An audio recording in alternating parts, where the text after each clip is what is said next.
Good morning, America. Breaking overnight, violent protests erupt in North Carolina after a deadly police shooting. Well, how many times you expect me to look down the way? Protesters destroying police cars, injuring at least a dozen officers, setting fires, shutting down a highway, and looting trucks. The driver trapped inside, terrified. Stay on the back of the trailer as we speak right now. As outrage grows nationwide over police shootings.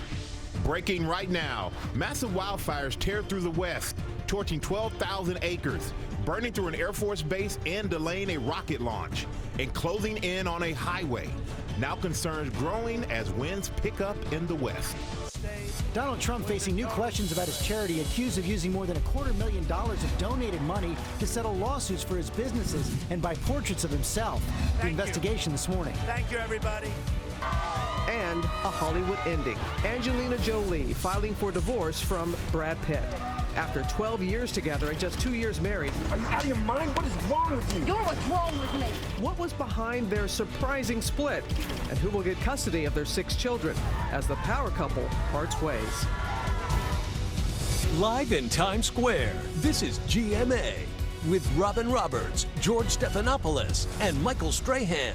And good morning, America. We have a lot of breaking news to get to, starting with those protests that erupted in Charlotte, North Carolina overnight. And take a look at this scary scene. Hundreds of people in the streets, closing down a highway after an officer shot and killed a man. Police say he was armed, but his family says that is not true. And these protests, of course, come on top of that deadly shooting in Tulsa, Oklahoma. Tensions mounting this morning all across the country. And ABC's Steve Osunsami is in Charlotte now, where they had a violent and chaotic night. Steve? Good morning to you, Robin. Even now, hours after the fighting, you can still smell the smoke in the air. We're standing outside a store that a number of people broke into and tried to steal things. Demonstrators began the night, but lawmakers, looters, and common criminals ended it. Through the night, the streets of Charlotte were on fire. Frightened families watched the rioting from the safety of their televisions at home as large crowds of mostly young African-American residents blocked highways, set fires, and tried to overturn this police car. Police used flash grenades to send the crowds away. At least a dozen officers were hurt. The night began peacefully. Hundreds of people came to protest the police shooting death of 43-year-old Keith Lamont Scott. He wasn't the person they were looking for, but police say they were forced to shoot when he pulled out a gun. Police say they recovered a gun at the scene. And this subject gets out with a weapon. They engage him, and one of the officers felt a lethal threat and fired his weapon because of that. But his family says he was unarmed and holding a book he was reading in the car. On Facebook, his daughter posted a live stream that appears to come from the scene. The police just shot my daddy 4 times for being black. But in this case, police confirm that both the victim and the police officer are African American.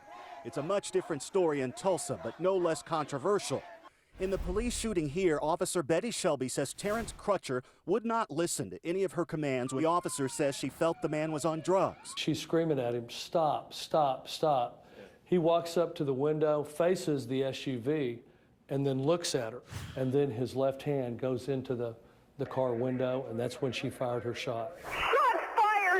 But attorneys for Crutcher's family tell a different story and say the video shows there's no way he could have reached into that window. The window was up, so how could he be reaching into the car if the window is up and there's blood on the glass?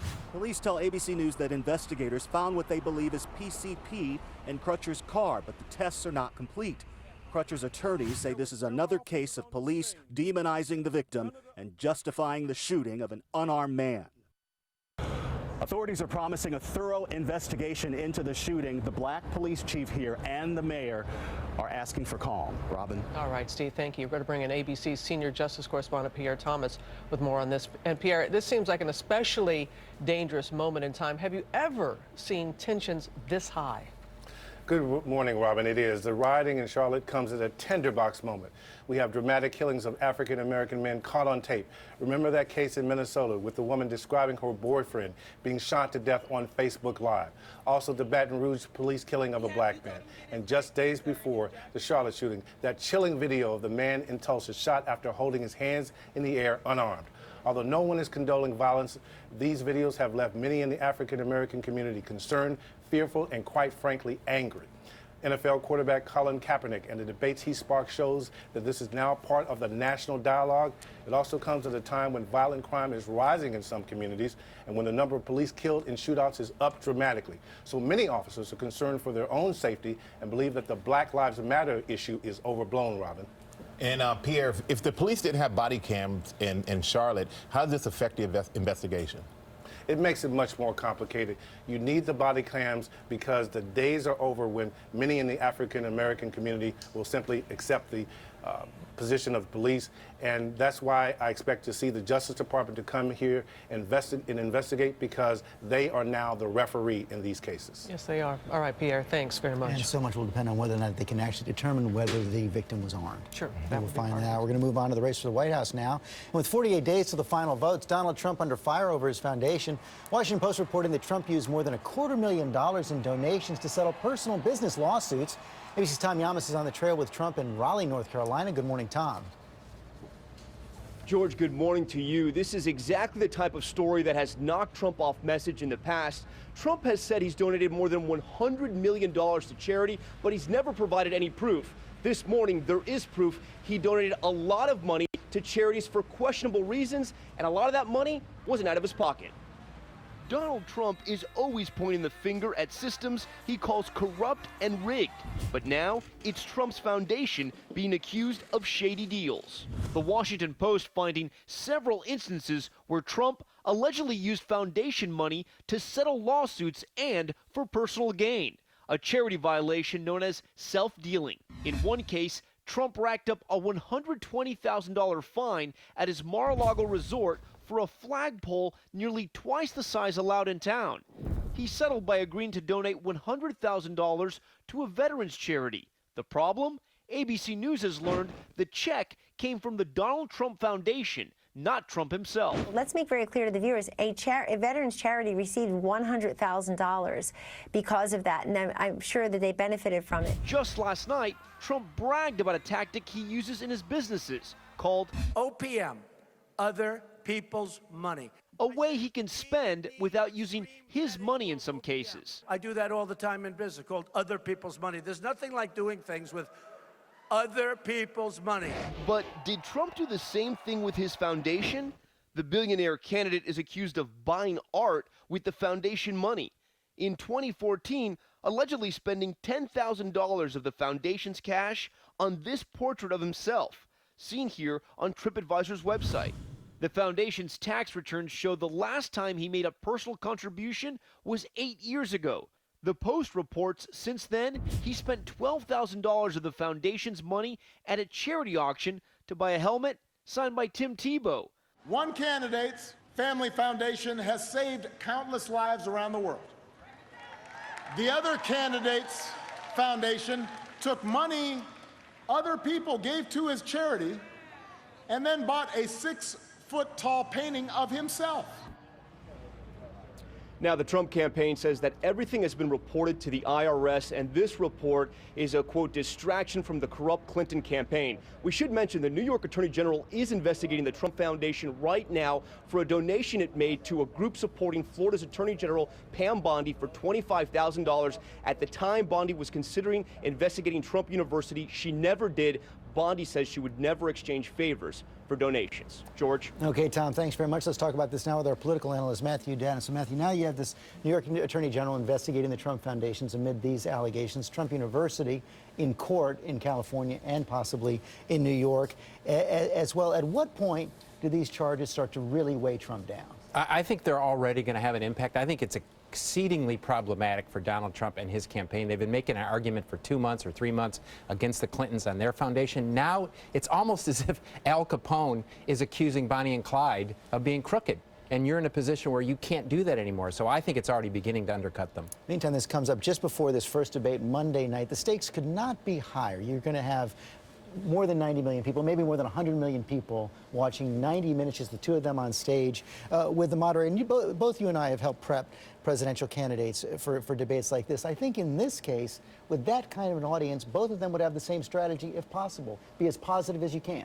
Well, they're going to try that, but I think it's incumbent upon Hillary to sort of make Donald Trump break out and force the issue on Donald Trump. And I think it's incumbent on Donald Trump to basically try to stay calm and steady. But this is going to be the largest audience any of these either candidate face. It's going to be 3 times as big as what watched the Republican convention and the Democrat convention. So it's a Super Bowl-sized event. So you think Hillary Clinton is under more pressure to go on offense, to go on the attack? I think she's been dwindling in the polls. The polls have closed over the last 2 weeks. She has to actually force the issue on Donald Trump. If Donald Trump doesn't do anything in this debate, he wins, so she has to force the attack. The prep for the campaigns couldn't be more different from what we hear. Hillary Clinton tapering off the next 6 days, full-blown debate prep. Donald Trump meeting with his advisors around a table, throwing questions back and forth. I think Hillary Clinton's really smart about this because if you look at the moments left in this campaign, there's 4. 3 presidential debates and 1 vice presidential debate, and those are the most important things left. It's not 3 rallies around the country. I think taking time off resting is the best strategy in this. Moment Monday could not be bigger. Matt Dowd, thanks very much. All right, gentlemen. Now to the latest on suspected bomber Ahmaud Rahami, officially charged with using weapons of mass destruction here in New York and New Jersey, as new details about the attack and his wife emerge. ABC's chief investigative correspondent Brian Ross is here with those details. Good morning, Brian. Well, good morning, Robin. The new federal charges lay out in detail how Rahami assembled the components, built the bombs, and planted them in 4 locations, alleging he was motivated by calls from overseas jihadist leaders to attack non-believers wherever they live. Officials say the planning for the fateful day he would plant the bombs, allegedly hidden in roller suitcases, began at least 3 months ago. The complaint says fingerprints and forensic evidence tie him directly to the bomb that went off in New York, the bomb that failed to detonate 4 blocks away, plus the bomb placed at a Marine Corps charity race in New Jersey and at a New Jersey train station. And the complaint also describes 2 of Rahami's favorite videos on YouTube as jihadi anthems, including this one.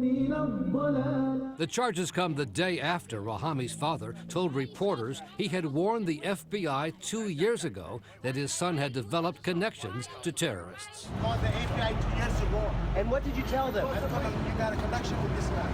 But the FBI says the father later recanted his allegations and the son was never questioned by the FBI. If I was part of the investigation at that point, I would have asked, why are we not doing it? The father's allegations followed his son's year-long trip to Pakistan, which is now a key to the investigation. Officials today are reviewing photos posted on Facebook of the accused bomber. While in Pakistan, Rahami also married and had 2 children with this woman, Asia Bibi, who entered the U.S. at Kennedy Airport in May 2014 and then left the U.S. 3 months ago in June, around the very time officials say her husband began to build his bombs. This morning, officials confirm Rahami's wife was interviewed by the FBI Tuesday after she was stopped at the Dubai airport attempting to board a flight to the U.S. The FBI is looking to talk to other relatives as well. In the complaint, officials say Rahami is recorded on a family member's cell phone doing a kind of test run in the family backyard just days before the actual bombing. The complaint does not identify which family member may have recorded that. That's the issue there. All right, Brian, thank you very much. All right, everybody, take a look at this massive blaze. One of the wildfires is tearing through the west, burning through an Air Force base, and Ginger's here with the growing red. Good morning, Ginger. Another morning where we wake up and the canyon fire is even bigger, but now they've got it 45% contained. You know, that rocket launch on Sunday was delayed because of this fire. But again, they're saying in their small area, things are getting a little better. I have to say they're not getting better. Look at this video in so many places in California. Like this is Newhall, California, where they had to shut down parts of I-5 northbound for a time. So just north of Los Angeles, things are really lighting up there. We wish that the remnants of pain, which was in the Pacific, would have made it there, but the moisture did just only a little. Most of this area is still going to see those Santa Ana winds really kick up. You can see gusts up to 55. It's not looking great, George. Okay, Ginger, thanks very much. We're going to move on now to new outrage over EpiPens. Mylan CEO on the hot seat today, facing tough questions from Congress over whether her mom was improperly promoting the product. ABC's Mary Bruce is on Capitol Hill with the story. Good morning, Mary. Good morning, George. The Mylan CEO is already being slammed for skyrocketing prices, criticized for her fat paycheck, and now learning more about the role her family may have played in the lucrative growth of this life-saving shot. This morning, embattled Mylan Pharmaceuticals CEO Heather Bresch facing new questions about the role her mother played in promoting her company's blockbuster product. You should always carry 2 EpiPen auto-injectors wherever you go. Mylan's already under fire for raising the price of the life-saving treatment used by severe allergy sufferers from $100 in 2009 to more than $600 today. The last thing that we would ever want is no one to have their EpiPen due to price. And now USA Today reporting Bresch's mother, Gail Manchin, the former head of a powerful national education group, led an unprecedented effort encouraging states to require schools purchase products like EpiPens, a campaign that reportedly drove the devices to become staples in schools. The drug maker now pushing back, saying in a statement that the report is factually inaccurate and that hundreds of thousands of EpiPens were donated with no restrictions. But at least one state, New York, is beginning an investigation into Mylan's school contracts for alleged anti-competitive business practices. Bresch's family ties have already been called into question. Her father is West Virginia Senator Joe Manchin. We caught up with him recently. Are you satisfied with Mylan's response to the outrage over EpiPen pricing? But he declined to answer our questions. And I'm happy to speak about that later. And Senator Manchin is not commenting directly on his wife's role. Meanwhile, his daughter will be grilled by lawmakers here today. Heather Bresch is expected to be unapologetic and fierce in her defense of the company and her salary. George. But she will come under fire. Okay, Mary, thanks very much. Now let's go to Amy. She's here with today's other top stories, starting with a mystery near San Francisco. That's right. Thousands of people were told to stay indoors overnight. This was in the city of Vallejo, California. That's in the Bay Area. And they were told to shelter in place with their windows closed because of a strong gas odor sweeping across the area. Firefighters say the odor is not natural gas and it is not coming from a nearby refinery. The Coast Guard found a sheen on the water, but they were not sure where it was coming from. So we'll have more details for you as we get them. In the meantime, millions of drivers paying more at the pump will now be getting some relief. The largest gas pipeline in the country is resuming operation today thanks to a new bypass line. A recent leak in Alabama caused 2 weeks of disruptions, leading to gas shortages in several southeastern states. Well, the United States now blames Russia for attacking a convoy carrying much needed humanitarian aid in Syria. 20 people were killed. The UN has stopped all such deliveries. 4 aid workers died in a separate attack. And the board of directors at Wells Fargo will now decide whether to punish CEO John Stump after he was grilled on Capitol Hill for the bank's massive account fraud. Senator Elizabeth Warren demanded Stump resign and accused him of gutless leadership for blaming junior employees. Stump apologized for the fake accounts, but acknowledged no executives were fired. How about some good news? How about a mother's love on display? Take a look at what happened during the Baltimore Orioles game when player Trey Mancini made his major league debut. Yep, it's going, and it's gone. But even better, look at his mom's reaction there in the stand. You know, they later got the ball, gave it to mom as a souvenir. But think about this. His first hit in the major leagues was a home run. All right. Oh, the joy, the joy, the joy. You got a little baseball behind you there. I do have a little baseball, because anywhere else in the nation, you see a tarp on a field, a rain delay, no big deal. This has only happened 6 times in the San Diego Padres history.